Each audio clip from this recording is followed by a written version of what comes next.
Hello, welcome back to Franklin Covey's On Leadership series. My name is Scott Miller and I serve as your weekly host.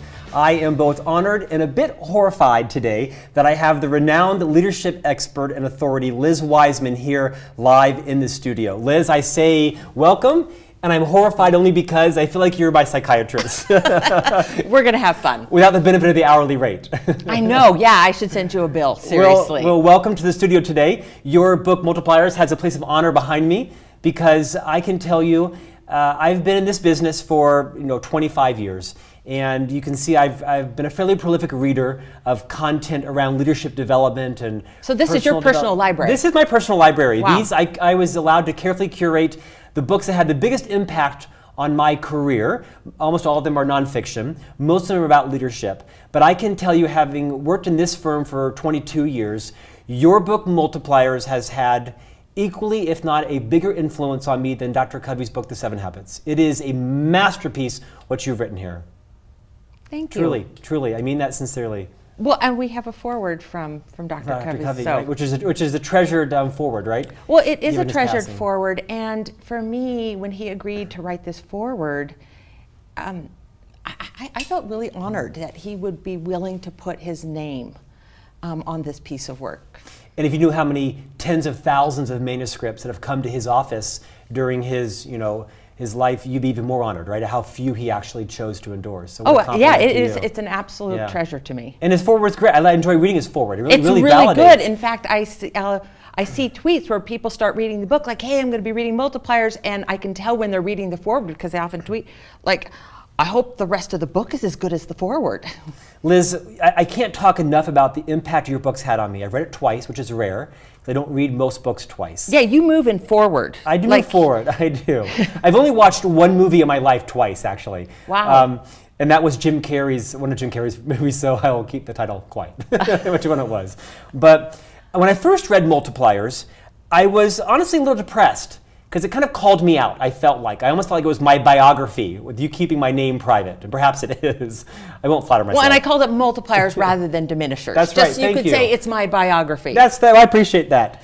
When I first read it, it kind of took my breath away, took the wind out of my sail, because I found myself more identifying with the diminisher side than the multiplier side.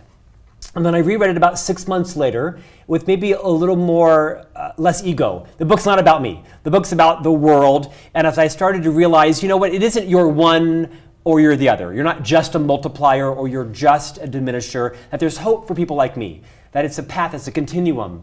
There are multiplier moments, so to speak. I'm excited to hear all about your research and your history around why you wrote the book, how its impact has been. But first of all, I'd like to talk about your journey. I open every one of these sessions talking about kind of how you got here today. I know it was Lyft, because you told me it was the Lyft. But kind of where have you been? Maybe spend a few minutes talking about your history at Oracle, your experience there. You talk a lot about that in the book, but share us in a few minutes kind of how you got here to the studio. Well, I spent my whole career in corporate education. And I started at Oracle, and I had a very brief career as a trainer. I taught people how to use Oracle software. It was sort of the coup of my career, really, is to have been this technical trainer with actually very little technical background. So that was a story in and of itself. But then I got thrown into management.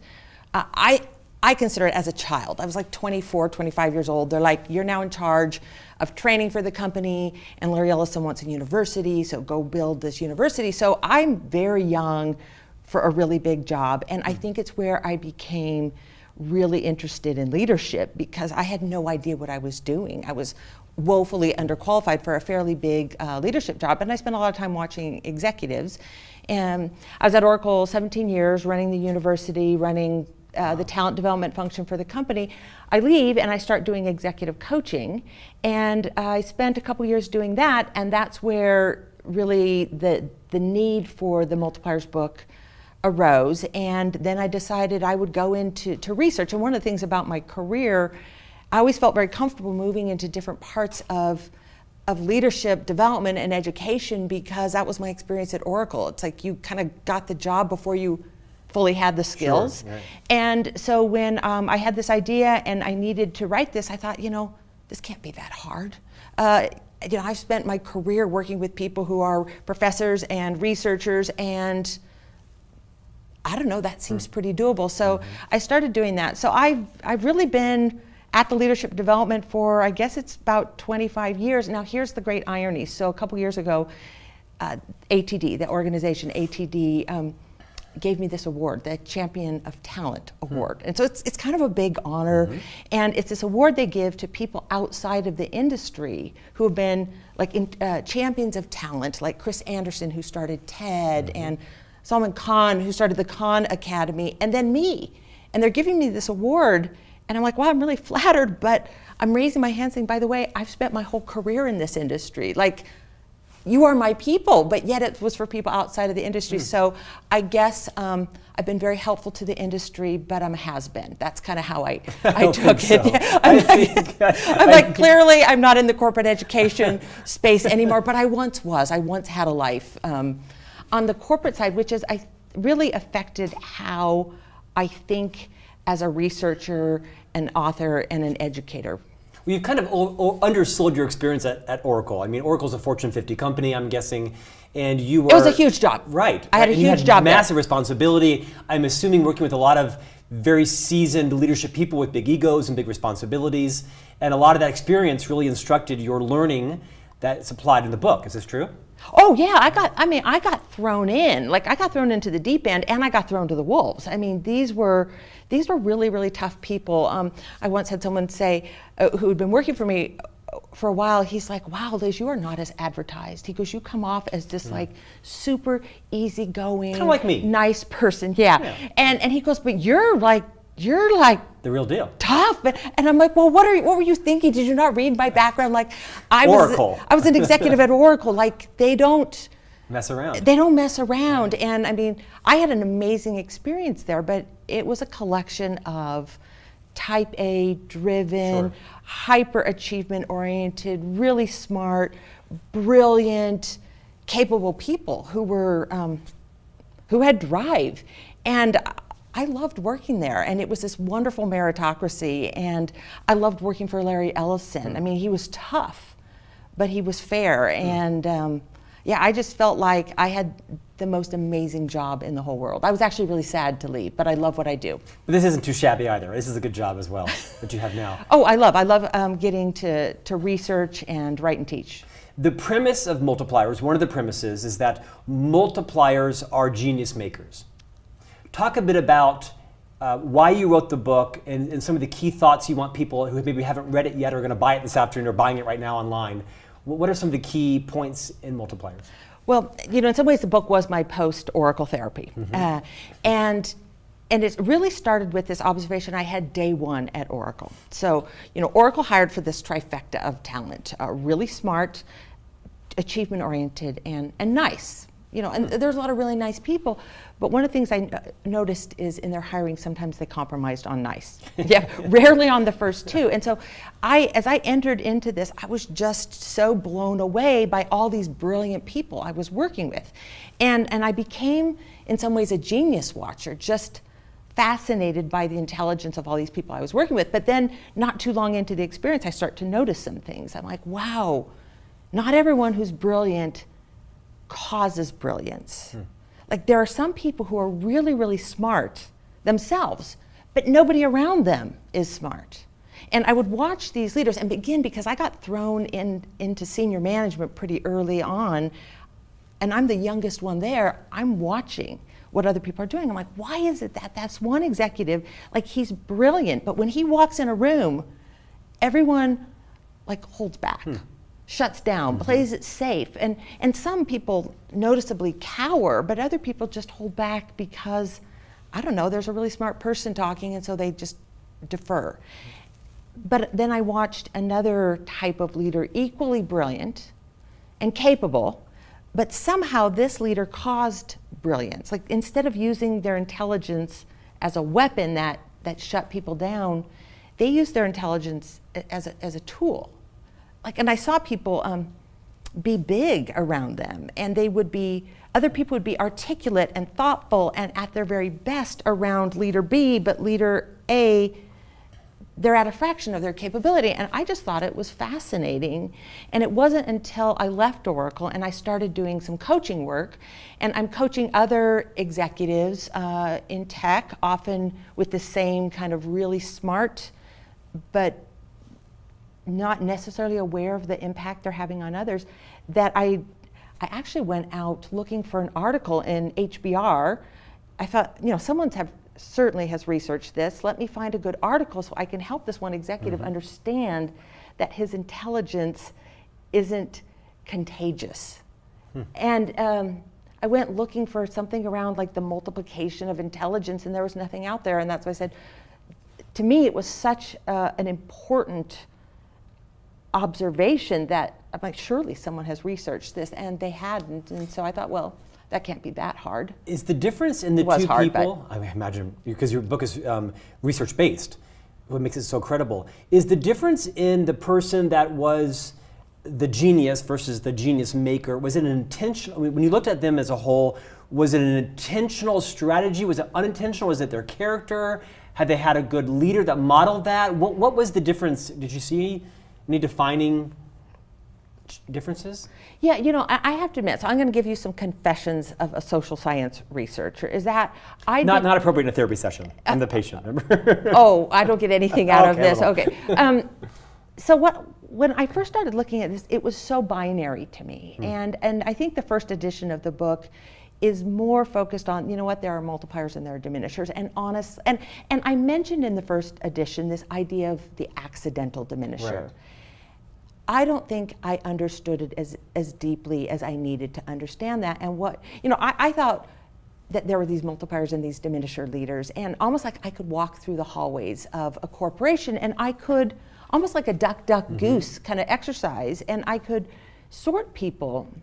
And I think what I've learned is that this accidental diminisher, this is the norm, not the exception, that most of the diminishing that's happening in our workplaces, in our nonprofits, even in our churches, in our homes, most of the diminishing that's happening around us is coming from the really, like, the good guy who's trying to be a good leader. It's coming from the accidental diminisher. And so I've spent a lot more of my time trying to understand, how is it that we end up shutting people down almost to a debilitating level, while holding the best of intentions, like while really liking the person, while wanting to be a good leader, doing the very things you think are empowering, to find out that actually they're enervating. Your book has had a profound impact on our executive team at Franklin Covey, because I think we see in our chairman some versions of multiplication, some versions of diminishing. We read it and all began to identify with what it's like to be an accidental diminisher. Since I've read the book, I've thought about you and it literally hundreds of times. Here's a perfect example. Just yesterday, even though I knew you were coming today to be interviewed, just yesterday I was in a meeting with 3 very competent colleagues of mine. They report up through me, and independent of me, they have as much institutional knowledge or more about our content as I do. They are as smart or smarter in most areas than I am, because they have expertise in their stewardships and I don't. And we were sitting in a meeting yesterday, and I was literally dictating words to them about... Knowing I was coming? I know. Scott! I know. But this is just you and me. No one's watching, so it's just you and me. You're just giving fodder for our conversation. But I don't know that I'm that unique. I mean, I literally was dictating how to write things, and as I was doing, I was sort of having this existential crisis, which was, I am doing the exact opposite of everything Liz says to do in her book. I am dictating to them my genius on this when they could write just as smart, if not smarter, words. And I was wrestling with, well, so is this my value to the firm? Am I growing them? How long can I do this? I mean, how am I ever going to add more value if I'm dictating sentences to, 6-figure people paid, leaders in this company? And I was wrestling with, well, is this sort of my quality standard? I'm inspiring them, or am I holding them back? And I was wrestling with, which I bet a lot of leaders do, which is my value in some ways is getting it right. Or having it on brand with, is their version good enough because they're going to take it to a different level with their skill set over time. I Right. got to think it's a common struggle that leaders wrestle with. Well, it is, and the wrestle that you just went through there is a wrestle I go through. You know, you're saying, oh man, I'm doing the very things that Liz tells me not to do. Well, I've had that exact same experience. Like, I'm doing the very things Liz Wiseman tells me not to do. And the wrestle there is really what we want people to do, which is, am I in a situation where I should be adding value based on my knowledge and my experience, or is this one where I should be stepping back and letting my team do this? And you know, one of the misunderstandings of multipliers is that it is a hands-off, soft way of leading. Like, my job as a multiplier is to see and use and grow the intelligence of others. So I'm going to be like this neutral, non-evaluating kind of servant of the group, and I'm just going to be all about others. Well, actually, that's a total misunderstanding. It's about using all of the intelligence that's available to you on your team, including your own. And so it's not about helping other people be big by being small. You know, the best leaders know when it's time to be big and when it's time to be small. And they vacillate between the two. We often, I think, overvalue consistency as a leader, whereas I think the best leaders sometimes go big, like, hey, I've got a set of ideas, I'm going to bring them to the table. But they don't do that all the time. They also know when it's time to retreat and say, you know what, let me frame the task, make a suggestion, and then turn this over to somebody else. Versus times when you need to come in big with your own idea. So being a multiplier is not about being small. It's about playing your own strengths in a way that everyone else plays at their very best. You know, it's knowing how to temper some of your strengths to make room for other people's. Right. And that's kind of counterintuitive, right? Because I'm going to guess the majority of leaders became a leader their first time because they were killing it, right? They were either exceeding their sales goal, their project went the best, the supply chain was the smoothest, but they were promoted because they were perhaps recognized as the highest contributing individual contributor. They got promoted over their peers, and now they're wrestling with what got me here isn't going to take everyone there, and you all have some self-preservation, right? Because you want to be seen as being credible. You want to be value add. That's you don't right. want to be like the empty suit. And not every organization values management. That's right. Like, so what do you do if you're not like writing code or selling software? It's really your team that's doing it. What do you do? So what advice would you give to people like me again that are, you know, have been trying to make their mark, but they also realize that, you know, 2018 leadership is about being a genius maker, not the genius yourself. There's a constant struggle there. Well, I often look at it this way. It's like at the top of the intelligence hierarchy is not the... No, sorry. That's not where you were going on. We're going to go way back here to the very beginning on this. We're going to start with chapter 1. No, is that at the top of the intelligence hierarchy isn't the genius, it's the genius maker. That it is a form of genius in and of itself. It's playing big. You know, one of my favorite examples of this was experience Magic Johnson had. He's a very young man. So, you know, Magic Johnson, the former Lakers player, the Olympic basketball, NBA star, entrepreneur, incredible business leader, president of basketball operations for the Lakers. He had this experience when he was a young man, and it really shaped the way he led. And so you have to imagine, could you imagine being the coach to Magic Johnson when he's a high school kid? So he's a total phenom. Of course, he doesn't go by Magic then. He goes by Irvin. And he's a young kid growing up in Michigan, and his coach says to him, Irvin, every time you get the ball, I want you to, you'd think it might be pass, but what his coach said to him is, every time you get the ball, I want you to take the shot.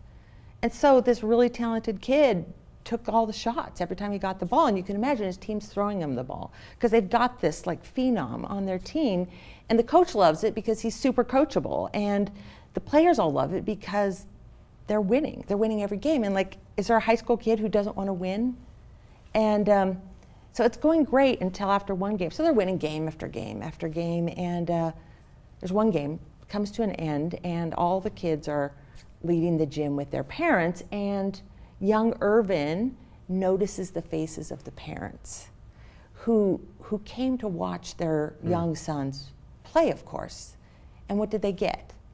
They got sort of like an early version of, Laker Showtime magic. And he saw this, and it really affected him. And he said, I made a decision, as a young man, that I would use my God-given talent to help everyone on the team be a better player.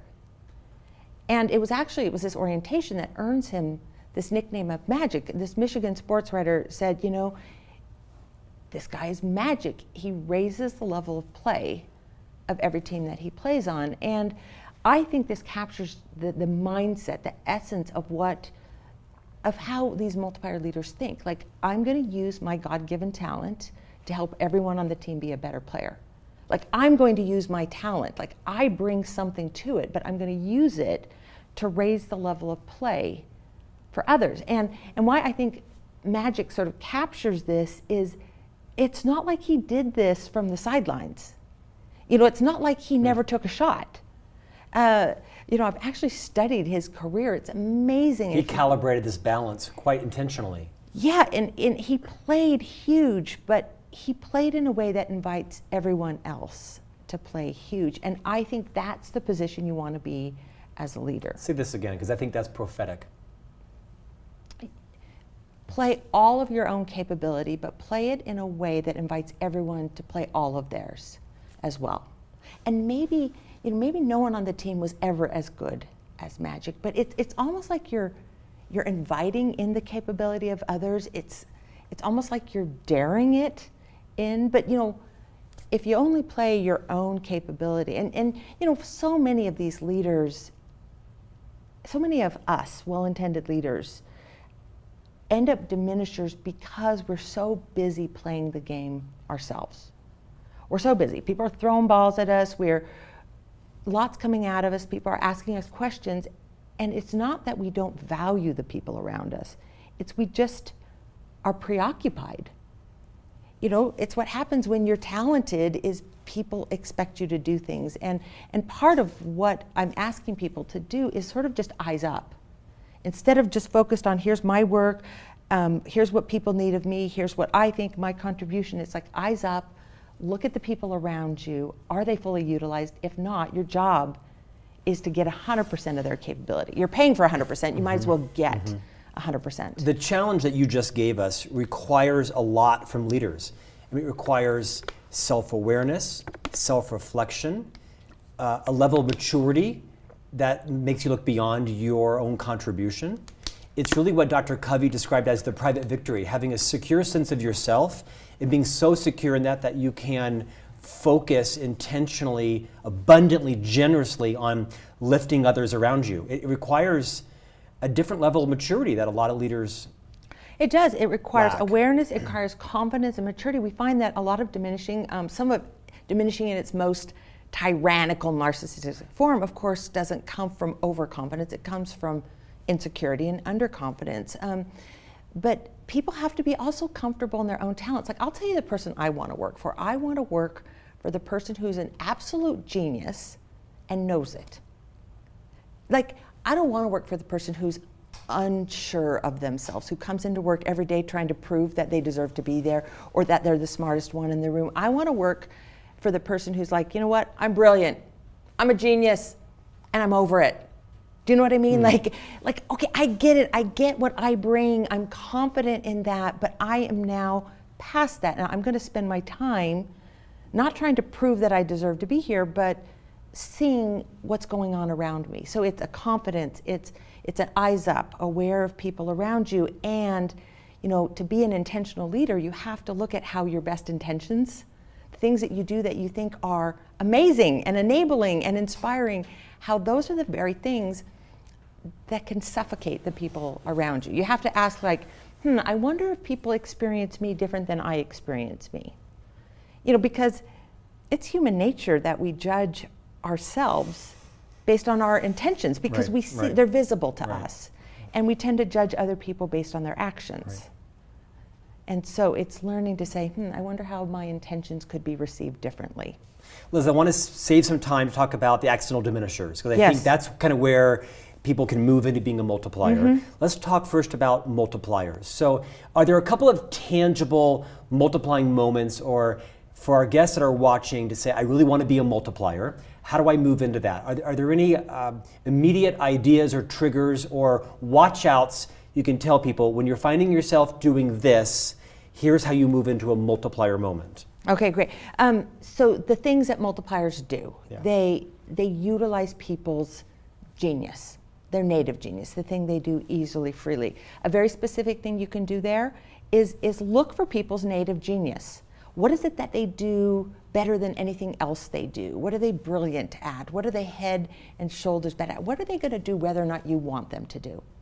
Now, you and I have both been doing this for long enough to have learned this. I've learned this the hard way, is that it's a lot easier to get people to do things that they're already good at than to try to get people to be good at things that they're not. It's called and alignment. Don't want to. Right. Yeah. You know, I probably learned this mostly in my own home. And so, as a leader, what you can do is, instead of trying to get people to sort of stay in the swim lanes of their job, what's their native genius?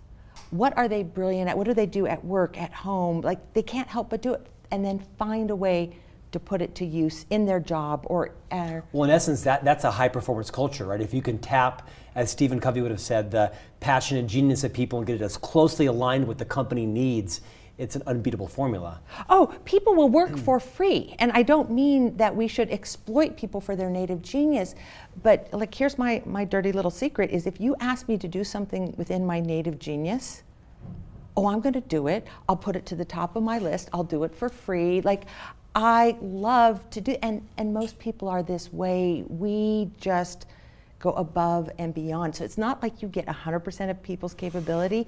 You get more because we grow. So that's one very specific thing. Look for people's native genius. You know you're good at this when you sit in meetings, and instead of hearing what people are saying, you're just like, wow, what is that person brilliant at?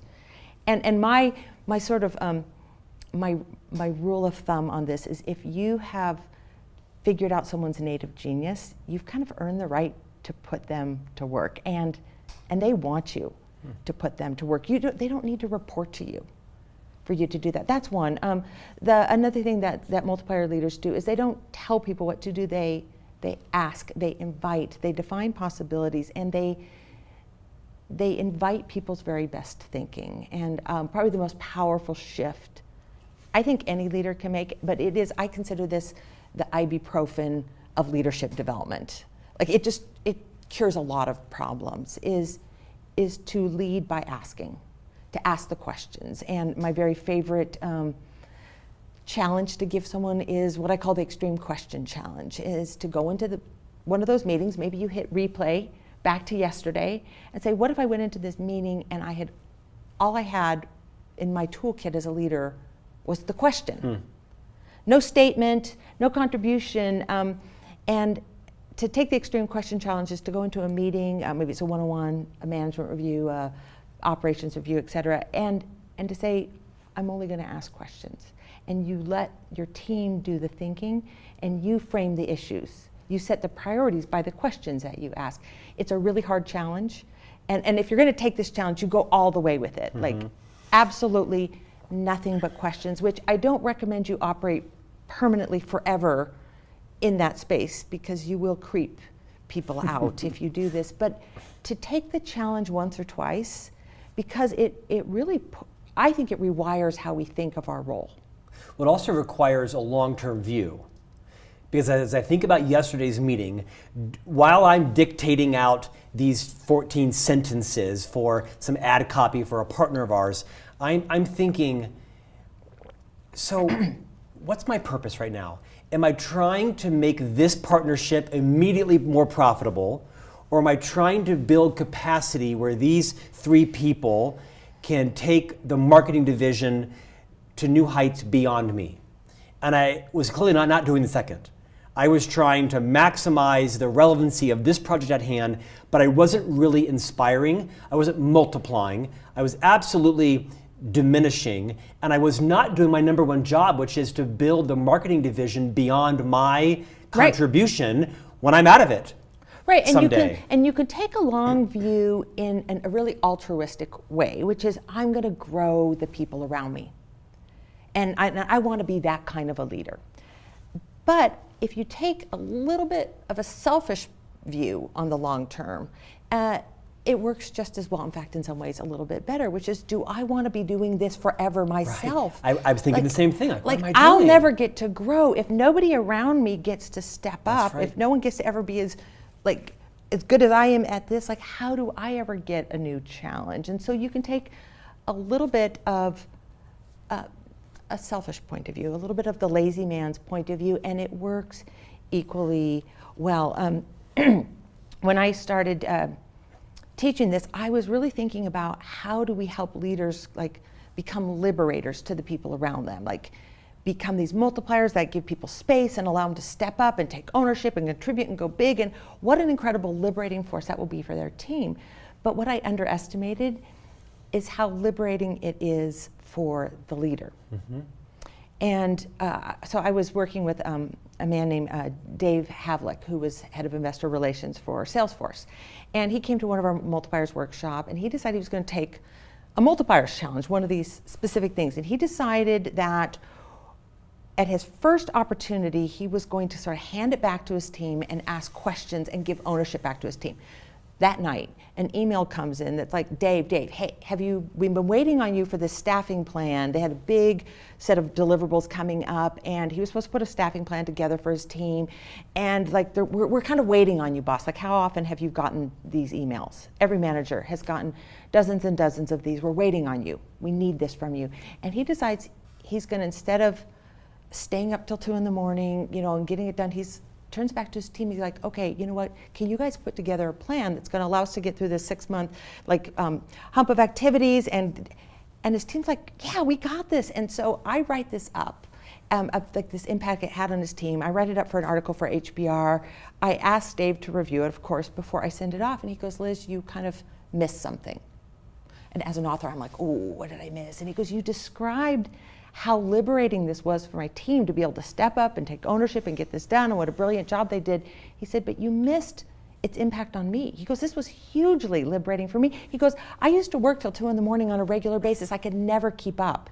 There was never enough of me to go around. He goes, I am a totally different leader and a person because of this. I'm not on the critical path for everything. Mm-hmm. When we liberate our teams, we also get liberated. We get this time rebate back, and we allow ourselves to grow into bigger roles as well. And who doesn't like that? I don't want to overuse the word genius, but I think the genius that you brought from your 35, 40 years of experience, the research... 40 years of experience? In life. Okay. Oh, yeah, I've definitely got 40 years of experience. The research you bring to the book is, like my good friend Seth Godin, you have similar insights and talents with Seth, which is a compliment to both of you. Seth does something you do extremely well, and that is you name things that people like me were drowning in that couldn't identify in order to conquer, or at least identify in order to self-identify and move out of it. Does that make sense?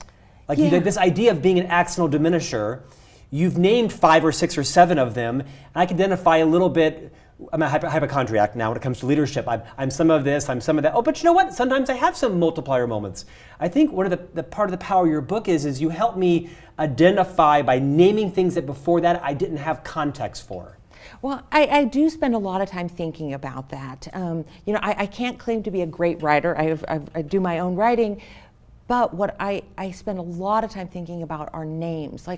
How do you describe this phenomenon in a way that people can access it and think about it and understand it? And part of that naming is so we can see it ourselves, oh, that's what I'm doing. Oh, I'm diminishing, or I'm accidental diminishing, which is even more subtle and in some ways more dangerous. But also when we give things names that we all experience, when we now have a name for it, we can talk about it. Mm-hmm. And that's how you not just change individuals, it's how you change cultures. We can't talk about it until we have names. It's one of one of the favorite comments I've got from, I was getting ready to go speak at a company. It was a large company in the Midwest, and the head of HR said, "We are so excited for you to come out." I'm like, "Oh, great." And she said, "Here's why. Because when you come out, it's going to allow us to have a conversation that we've needed to have for years with the CEO." Makes She says it's a sense. conversation Makes that we just haven't been able to talk with him about this, because you're going to come and give us a language and a framework. And I hear that people say, "Wow, we're still talking about this years later because they have a language." This idea of gifting a language to an organization sounds ethereal, but nothing is more practical or applicable, actionable. Well, and it has to be a language that we can work with. And I had a coaching client who said, he said, "Liz," we were talking about his genius, and he's kind of like, "I'm going to put it back on you." And he's like, "I'll tell you what your genius is." He's like, you're a truth teller. You tell people the truth, but you do it in a way that people can hear it. And I actually think it's a really important skill for all leaders. I think it's right on. To have is like, how do you talk about something in a way that we can hear it? Because if you come and tell me I'm a bad leader and that I'm not doing all of these things that I'm supposed to, or that I'm a diminisher, like, I naturally shut down. But when we talk to each other about the ways that we accidentally diminish, it opens up a conversation. Similar to the way we talk about, now we're spending a lot of time thinking about our unconscious biases. Like, no one wants to be biased. But when we talk about how sometimes with the best of intentions we can end up doing something we don't want to, it's a way people can hear it. And so it's the conversation I want people to be having across our companies. And here's something that I've noticed. It's kind of crazy. I've now been at this for about 8 years. And the companies that really go the distance with the ideas, who have real impact with these ideas that build a culture of high contribution and multiplying, are not the ones that talk all about multiplying. They're not the ones that would like take the book and put it on the wall and put posters and run training programs. Like, those things are helpful, but they're the companies that talk about diminishing, where the conversation about like your accidental diminisher tendencies and my accidental diminisher tendencies, like, I'm an idea guy, I'm an optimist, like every now and then I get into rapid responder mode. Like, when that is not like my hidden secret, like everyone on my team knows it. Right. They laugh about it, and it's in the air. So like everyone can know and sort of laugh about the CEO's diminishing tendencies. When those conversations are legitimized, it actually allows multiplier behavior to get more normalized. Speaking of CEOs, you and I've talked. We've been friends for a while, and we've talked about the impact your book had on our CEO, Bob Whitman, who I think, for being an expert in our industry, right? And you'd think that the CEO of Franklin Covey would have some expertise, and he certainly does. And I've talked to you about how fond I am of him personally and professionally. I think beyond the 7 habits, multipliers, from my experience with Bob Whitman for 22 years now, I think your book has had the largest noticeable influence on Bob's behavior and his mentality, because like all of us, he can accidentally fall into these diminishing capabilities or capacities. And your book gives permission to recognize where you are accidentally diminishing and kind of always be pointing towards becoming a multiplier. Oh, of course it makes me so happy. And honestly, when I was writing this book, I did not have the Bob Whitmans in mind. I'm thinking about like the tyrannical, narcissistic bullies when I'm first writing this book, and I'm thinking about some like the Silicon Valley leaders I had worked with. I wasn't thinking about its impact that would have with leaders who were already amazing leaders at fine-tuning. But so it thrills me, and I really do see this message not being, and I've come to see the utility of the book not being for like, how do we help the really terrible leaders become decent leaders? Well, you identified most of us kind of in that middle zone. It's sort of like Stephen M.R. Covey, who wrote The Speed of Trust. Yes. Part of the magic of his book is he has these 13 behaviors of high trust leaders. Yeah. And he talks about, here's what the trust behavior is, tell the truth, and here's the opposite, lie. Right. But in the middle is the counterfeit, which is sort of, to spin and technically tell the truth, but leave the wrong impression. For you, by identifying accidental diminishers, it's not I'm a total, you know what, and I'm the perfect leader. It's a lot of us find ourselves well-intended in that middle zone of diminishing by accident, and we don't want to do that. We want to be a multiplier. Yeah, and I'm glad you brought up Stephen M. R. Covey's book, The Speed of Trust, because it was funny. I was in a conversation, like a family event, and I overhear my mom talking, and my mom was my first round editor for the book. Like, I would write stuff. It was like back to high school. Like, I'm writing, Mom, could you read my essay before I turn it in? Because it didn't occur to me that I could turn in a manuscript to HarperCollins that still needed copy editing. The copy editors at HarperCollins were like woefully underutilized. You, right? Yeah, they said, we've actually never seen a manuscript like that. And I'm like, that's just flattery. Then a couple years later, they're like, no, we actually have never seen a manuscript this clean. Because I gave it to my mom, and I'm like, Mom, like, fix my typos, fix everything up. And so my mom had read this through several times, and I hear her at this. For grammar and punctuation, more so than content. Well, and content as well. So I'm now on a sidebar to answer this question, but my mom and I actually wrote a book together called The Multiplier Effect, which was written for educational leaders. My mom is a former principal, so she knows the content really well. We're at this family gathering. I overhear her. I hear Elizabeth and multipliers, and she says, if I could sum up Elizabeth's book, she calls me Elizabeth, like she wouldn't know who Liz is, but she said, if I could sum up Elizabeth's book in one word, it would be trust. Isn't that interesting? And I was kind of like, wow, how come you didn't mention that? Like when you were like editing all those things, you kept that observation to yourself. But I really do. I think it hinges on this idea of trust. And, you asked, like, what are the things people can do to be multipliers? Name the genius in others, ask the questions, create space for people to make mistakes, give ownership to others, give someone 50% of the vote. After you help, remember to hand back things. These are all things we can do, but they're based on a fundamental assumption. And the best I could capture the assumptions of the diminisher and the multiplier is the diminisher assumes that nobody's going to figure it out without me. Without me in the middle, or me out in the lead. Whereas the multiplier assumes that people are smart and are going to figure it out. It's really no more complicated than that. And it's actually kind of an offshoot of Carol Dweck's growth mindset. It's Carol's work has been about what is the assumption we have about ourselves? And does it allow us to learn and grow and take on new challenges and adapt?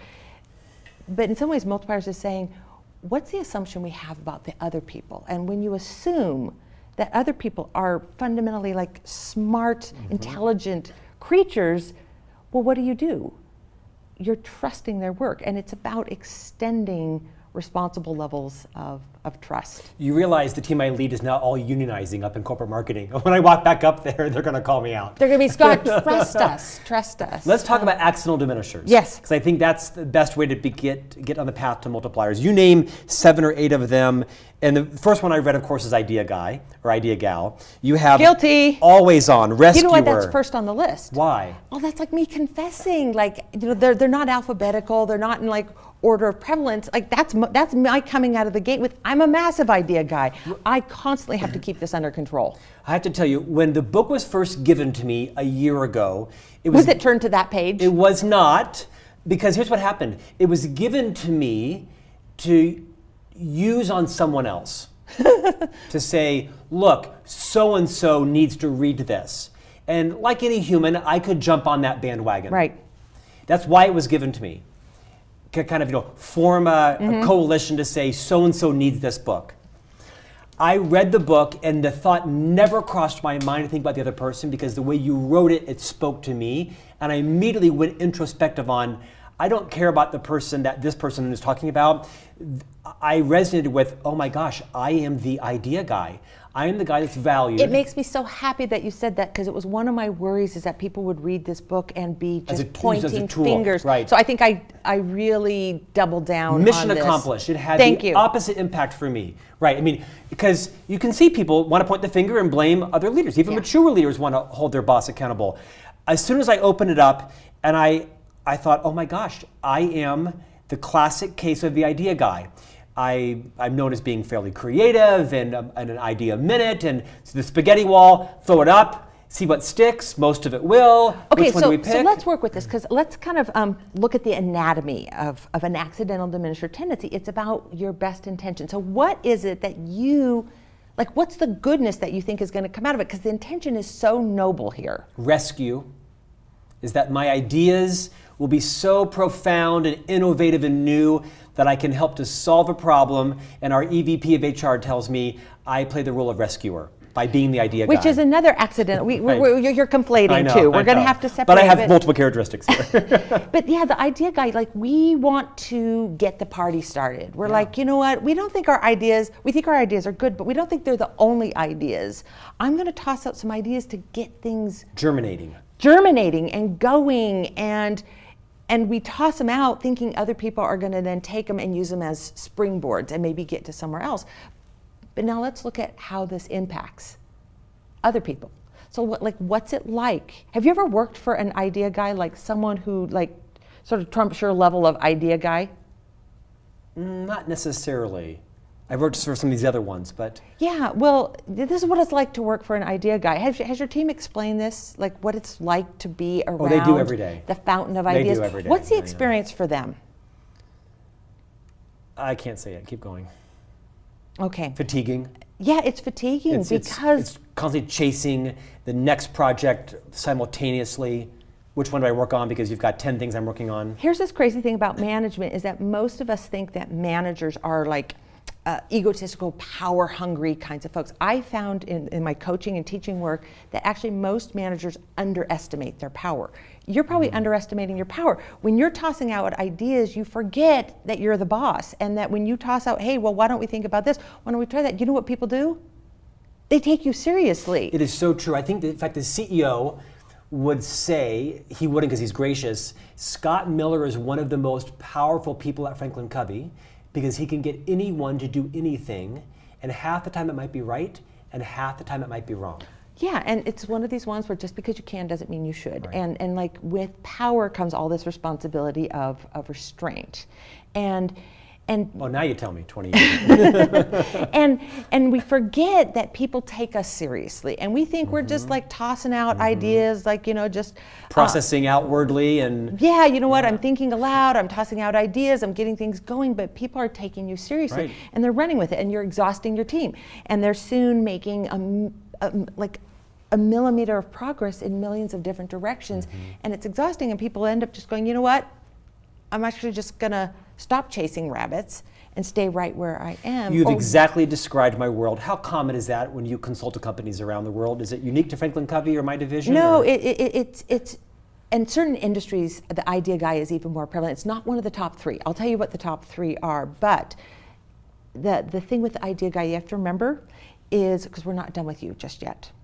See, I know this because I really struggle with this one, is that people tend to get idea lazy around people who are idea rich. Like, okay, is it easier for, if I actually have to come up with an idea, do I sit in my office and think, or do I just walk down to Scott Miller's office? Because he's a fountain of ideas, and that fountain goes off like every hour, or Versailles, or every half hour. You know, like there's an idea, you know, flow there, and so I'll just take his ideas, and so suddenly you become. I've created a dependent culture. You've created a dependent culture and a hero culture. Independent people. And it doesn't take much to spawn rescuing. Rescuing Did you call it a hero culture? Yeah, a hero culture. So the three accidental diminisher tendencies that we see most often. Rescuer. Rescuer is in the top three.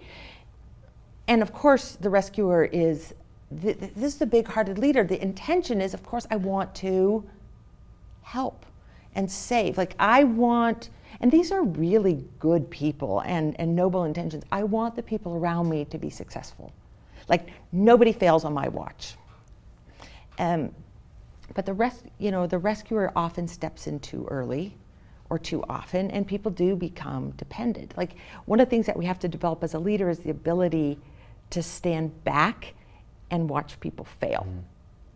Which is intuitively obvious and culturally challenging, especially in a for-profit company when you don't have a lot of elasticity.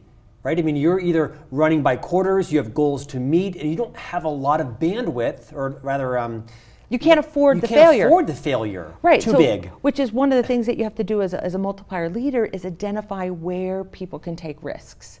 One of the things I love to do is work with a leadership team and look at all parts of their business. Where is it okay to fail? And where is it not okay to fail? And we get a really clear water line. Right, Jim Collins calls this like the water line where you can shoot cannons and where you can't. And you get really clear on where's the space where we can't fail. Like, great, know it, tell your people, you know what, no failure here. I will rescue you here. Like, I will throw myself over that to save the day, because that's below the water line. That will take us down. But see this place up here where it is okay to fail? Go big, take risks. And I'm not going to rescue you in that space. Liz, our time's closing in on us. You mentioned 3 prominent diminishers. What's the third? Pace setter. I love that one. Love it because I can identify with it. Lots of us love it, and it's leading by example. Describe the pace setter. The best intention here is I am going to model the way. I'm going to set the pace for quality or for customer service. For productivity. For productivity, I'm going to model the behavior, leading by example, how we've been told to do this. I'm going to model the way. I will be the role model for the team. Other people will notice and they will do likewise. They'll follow. But what we find is when the leader gets out ahead of her team, people don't tend to speed to catch up. They watch. In some ways, they stargaze. It's like people are like watching you do your thing. You know you're in this mode when people tell you, oh, like, you're amazing. You know, if I ever get that sense of someone says, oh, you're amazing, I'm like, oh, that's pace setter. That's great advice. Territory. You know, people are like, hey, let me know if you need help next time you let me. You know, when we lead by setting the pace, we more often create spectators than followers. People aren't with us, they're watching us. It's a very, very different dynamic. Creates a huge gap. The third is the rapid responder. Like, on it, you know, every email's responded to. Every email's responded to, clearing out your inbox, text messages, you know, your fingers are kind of attached to a keyboard, you're like, smell a problem. I need a hat. Solve a problem. And our technology is enabling us to do this. This is one where we almost have to collectively disarm from some of this rapid responder. But we think we're keeping our organization moving really fast, but what we actually do is create lethargy around us, and people wait. Like, if they know you're a rapid responder, let's say it's sent to, like, a request is sent to me. It's my area of responsibility. I'm on your team. It's clear. Everyone knows it's my area of responsibility, but they also know you're copied on that email. We all know Scott's going to get to this first. So what do? Because I don't want to get out of sync with my boss. Right. Nobody likes to have said yes when the boss said no. Right. So we hold back and we're like, Scott's on it. I'll let him do it. He seems to like this. And then suddenly you can't figure out why no one on your team is stepping up and taking ownership because you're moving too fast. I'll tell you maybe a quick workaround for that one and maybe the others. If you're a rapid responder, wait 24 hours. Like, if something is sent to you, you're made aware of something, wait 24 hours for somebody else to jump on it. My rule of thumb is if I've waited 24 hours and no one's jumped on it and they should have, then I'm all over it. You know, if you are... But that's one way to be genius makers, is letting other people bring their genius to it and solve it versus you having to solve it for everybody else. Yeah, and that's why I need these little workarounds, because these accidental diminisher tendencies in and of themselves are not bad. They're all virtues. But if they're left unguarded, if we're unaware of them and we don't have a little workaround, you know, like, I'm an optimist. No one on my team really wants me to be an awful pessimist, but I have to have a workaround. My workaround to my optimism is I learn to signal the struggle.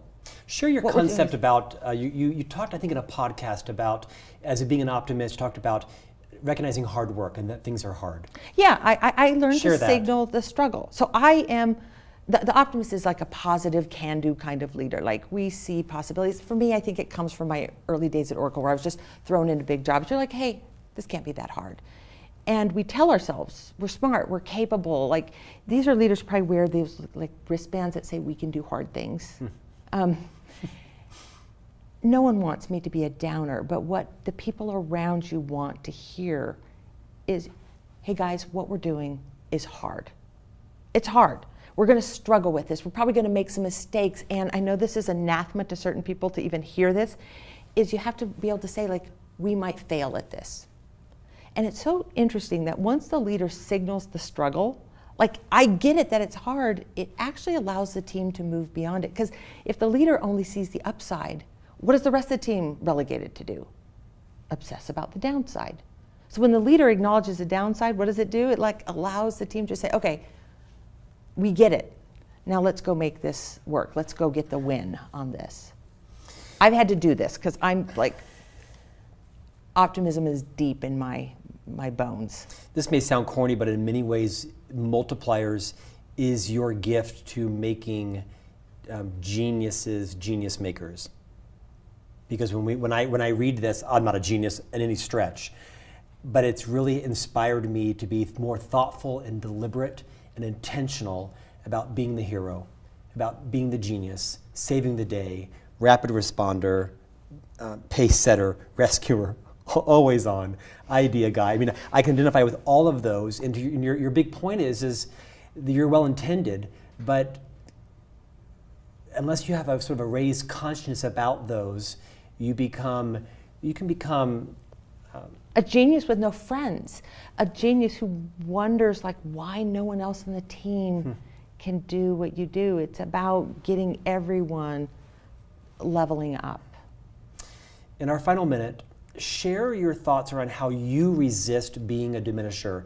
I read and I heard a podcast where you mentioned you'll come into a meeting and you'll think you have the solution and you'll take a little bit of restraint. You even write things down versus say them. Talk about that. I'll tell you like my personal strategies that I have to use a lot.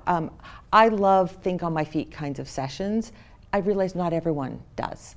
So one of the things I do to help everyone be able to contribute in the moment is I've learned to send agendas out in advance. And instead of saying, hey, here's our agenda and the topics, I send out questions. Like, here are the questions. Come in ready to weigh in on these questions. I'm constantly having to play fewer chips.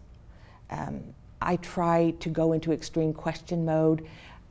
Usually when I go into extreme question mode, it's when something has gone very, very wrong. We have a crisis. Or when something's gone really right. Because it's really easy when someone brings you a success and they've just had something amazing happen. Like when your daughter wins the math contest at school. Like, this is where I first learned this. I'm like, oh, that's amazing, blah, blah, blah, blah, blah. And like suddenly it's about me. And I've learned when someone brings you a brilliant success, like just ask them, so what happened? What did you do? How do you feel about that? And it becomes their success and you get to sort of revel in it with versus them. Versus co-opting it. Yeah, no, it's very easy to co-opt it, just like it's easy to co-opt a problem and take on ownership. So those are a couple things that I try hard to do. And I have tried really hard to see the native genius in people around me, and particularly with my children. And I think, it's funny, I wrote this book based on research. I wrote it for the business community. But for me, like the gift it's given back to me. Oh, I can see, yeah. Is I feel like I have been a very different kind of parent because of this. And I don't know if I've used what I've learned about leadership to be a good parent, or if what I've learned about being a parent, because you just get punched in the face all the time. Like when you do it wrong at work, nobody tells you, they talk about it behind your back, but when you do it wrong in your home, they punch you in the face with it. They're like, Mom, stop it, these aren't your friends, these are my friends, Mom. And I feel like I have really come to see the native genius of each one of my children, and like my job is to not turn them into something they're not. My job is to see who they are and help them figure out what to do with that. That's been my gift. Liz, your company's name is called the Wiseman Group. You spend most of your time writing and speaking. I think you're probably one of the most prolific speakers on the circuit around the world right now. I see you at the World Business Forum and speaking most of the conferences. If someone wants to adopt the Multipliers content, what's the best way to kind of get their feet wet? Well, there's the website for the book, multipliersbooks.com. Multipliersbooks.com. So it's plural on both. We actually have this book, which is oriented sort of to business and lots of different environments, and then we have the multiplier effect for school leaders. Right. And or the wisemangroup.com. I'm at Liz Wiseman on Twitter. We're not very creative. You're keynoting mainly in organizations, associations. If someone wants to bring you in to keynote a conference or a company, you're doing that quite frequently. Is that right? Yes, Yeah. yes, and sometimes it's with a company, sometimes it's with a conference, and a lot of times it's at universities. I love universities. I love being on university campuses, and anybody can see, if you go onto the YouTube and see some of the videos of you, I think you should be a great keynote at our conference as well too, because our company, although everybody is well intended here and living our content, I think multipliers could have a great benefit at Franklin Covey, which is why the CEO is so interested in your content. I'm honored. What a great time I've had listening and being thoughtful about how I can move more towards the multiplier side and unload some of my diminishing baggage on my team. Well, it's so fun for me, and because you have just modeled exactly what we want every reader and what I want myself to keep doing, is just asking the questions, what might I be doing that's diminishing? Text my and wife working. that I'm modeling. It might be helpful. Model student, Scott That's awesome. Miller. Liz, thank you very much. Hope to have you back someday. Thank you. I appreciate your time. Hope today was valuable and inspired you. I used myself as a bit as an example so that you might feel a little less burdened, and we're on the path to becoming multipliers more intentionally. Thanks so much for your time, and we will see you back here next week with our next guest. Thank you so much. Thank you, Liz.